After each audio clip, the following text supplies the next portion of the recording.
welcome to a new video. I hope you're having an amazing day, and in this video I painted flower arrangement card designs. So going to quickly go over the materials. I am using my Winsor & Newton watercolor brushes, my filbert brush in a size 2 and my round brushes in the sizes 3 and 5, my Montmartre watercolor set, and my Canson 300 GSM mixed media sketchbook. So in this video I will be covering 3 flower arrangement designs that I experimented with and showing you step by step on how you can create your own in time for Mother's Days or birthdays, thank you cards, any type of card you wish. So let's get into it. For flower arrangements, it's easier to start with your largest flowers first. My first design is easier, sticking to one type of flower, which are roses. So I painted a loose rose to the center right of my page. So when painting this rose, you want to start at the center with a good amount of pigment on your brush and making a spiral-like movement, making your strokes short and making them wider and longer as you slowly continue the circular motion, moving outwards. As you move to the outer petals, you want to make sure to leave gaps for the highlights of your petals so that the different petals can be seen and the outer edges are more curved and looser. Just something to bear in mind, you may need to practice these arrangements at least once to get the hang of it, but hopefully my tips will guide you with these different elements. Make sure that your roses are not too large as we are going to add leaves. Then your next rose either should be in a different size or facing a different angle, as it is an arrangement and having more variety makes the arrangement more natural looking. For my second rose, I painted it so that it was on the left side of the arrangement and therefore facing more to the left. Next, I painted some smaller roses with a different color, this time a bright magenta pink, to contrast with the large peach roses. With the different components of the flower arrangement, you don't want it to be completely symmetrical. So with my roses, you can see that the peach roses are larger and the roses are not directly above or below one another. They aren't the same size or facing the exact same direction. Having a variety and avoiding a lot of repetition gives the arrangement more balance. So remember to change the size and or positioning of your flowers when thinking where to place them in your arrangement. To avoid making it look symmetrical, I added 2 pink roses on the right half and 1 on the left.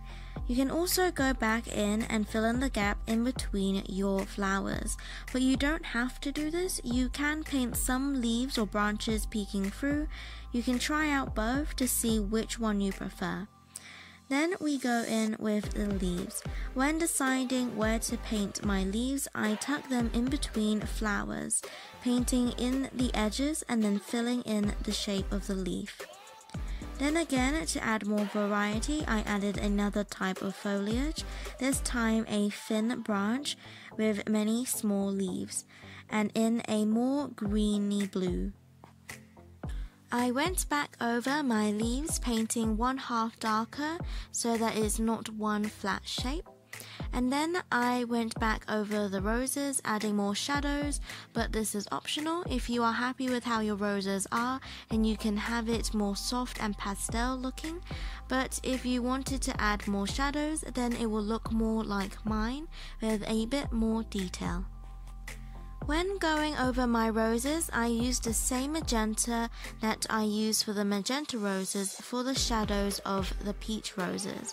And so the colors of both were quite similar, which I personally didn't want, and hence why I went back over them with a yellow so they weren't as similar to the magenta roses. But if you prefer to have the same color roses, that is fine too, but don't forget to have different angles and positions of your flowers, so it may look more like a flower arrangement rather than a flower pattern, if that makes sense.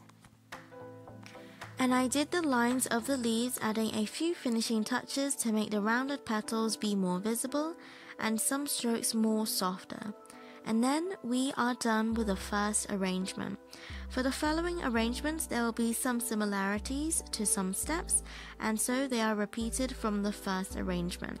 And so to avoid droning on about the same steps, I will only mention any new steps. Okie dokie, the second arrangement has peonies and these starfruit looking flowers that I made up from looking at my previous references of Cosmos flowers. Painting a peony is similar to a rose, but I left a small gap in the center and it has more of an oval shape rather than circular.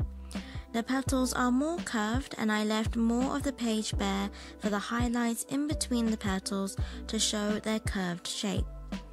And adding the shadows for the very center and a few yellow dots at the center of the peony. Then I painted my cosmos looking flower, with my other flowers ending up more of a starfruit like shape. Painting the petals first and then leaving a gap in the center because I liked that look. When painting the edge of the peonies, the edge that is furthest away, I make sure to paint those with thinner strokes with more petal layers to get the illusion of the peonies being a three-dimensional form. Then I painted the leaves and some red berries, which ended up looking more like wisteria flowers, which I turned out liking better. This again helps to have different varieties and painting in between petals and or flowers to help fill in that white space.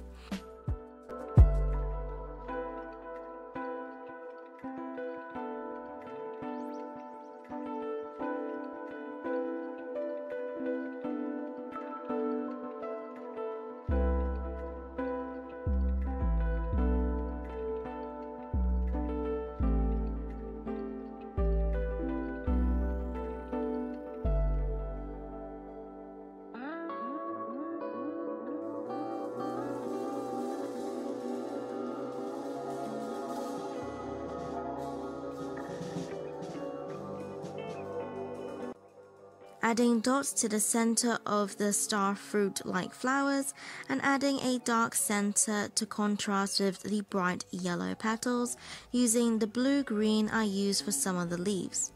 And then that's the second arrangement done. The third arrangement is very similar to the second arrangement, but I wanted to experiment with using mostly cooler tones. I painted 3 roses together in a curved row, each facing the side they are at. The right rose facing the right, the top rose facing upwards, and the left angle to the left. Then I painted the smaller cosmos purple flowers, leaving highlights on some of the petals, and then painting the yellow center.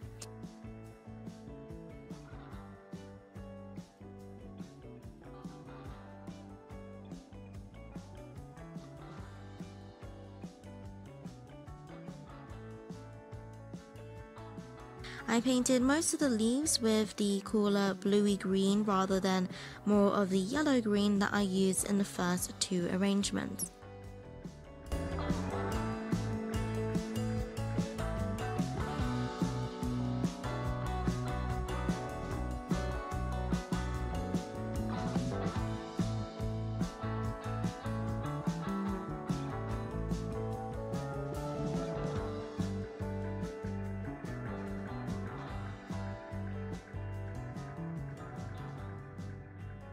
Then I painted some yellow budding flowers instead of the wisteria looking berries, another element you can try out for yourself. And that is all for this video. I hope that this inspired you to create your own flower arrangements and possibly for a card to a loved one. Thank you so much for watching, and don't forget to like and subscribe to show your support and for weekly videos. And as always, God bless, and I'll see you later.